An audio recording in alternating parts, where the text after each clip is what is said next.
আসসালামু আলাইকুম। আমাদের বাংলাদেশের সরকার স্যারকে আমি বলতে চাচ্ছি কিছু কথা। স্যার, যদি আপনার কাছে আমার এই ভিডিওটি পড়ে, অবশ্যই আপনি এটা দিয়া দেখবেন। কারণ আমাদের বাংলাদেশে এরকম একটা সিস্টেম আছে, আমরা দোকানদারি করে দুঃখে বাঁচি না। কারণ কি জানেন স্যার, আপনার দেখা গেছে একটু একটু সিরা মানে পাবলিকে এটাকে বাদ করে দেয়। এটা কারণটা কি? আমি মোর্চার ছিলাম 4 বছর। ওই দেশে টাকা লেখ লেখ লেখ লেখ খোয়া জায়গা, এরপর টাকা চলে, কোনো একটা ব্যক্তি সাহস পায় না যে এই টাকাটা চলতো না।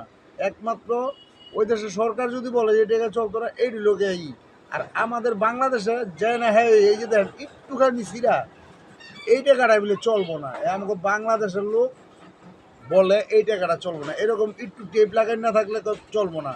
আর আমি মোর্চার 4 বছর ছিলাম, আমি দেখছি ওই দেশের টাকা লেখ লেখ লেখ লেখ লেখ লেখ করে চিরা ফাড়া একটা খুঁয়া যাইতেছে গা, এইটাকে নিয়ে দিয়েছি দোকানদারে।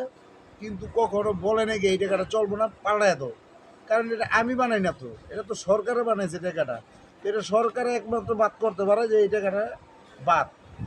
আমরা সাধারণ পাবলিক বলতে পারি না এই টাকাটা চলতো না, এটা বাদ, আমরা বাদ করে দিই। কারণটা কি স্যার? এই জিনিসটা আপনি একটু ভালো করে দেখেন। আমাদের বাংলাদেশে এই জিনিসটা বহুত খারাপ। আমরা দোকানদাররা একজনের দেয় সিরা টাকা লইলে কয় চলবো, আরেকজনে কয় চলতো না। এরকম কয়জনটা কি করণ যায়?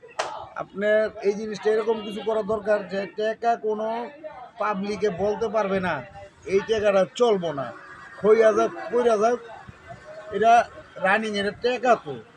এটা আপনার দিলাম সবাইরে, নিয়ে কইলো যে না, কোনো না করা বলতো শব্দ চলতো না। একমাত্র বলতে পারে আমাদের সরকার যে চলতো না এই টাকা। এটা আমরা আমাকে কয় না, আমরা যে কই কথাটি এরকম বহুত পাবলিকে কয়। স্যার, এই ব্যাপারটা আপনি দেখবেন অবশ্যই। আমার যদি এখানে আমি কথা শেষ করলাম। আসসালামু আলাইকুম।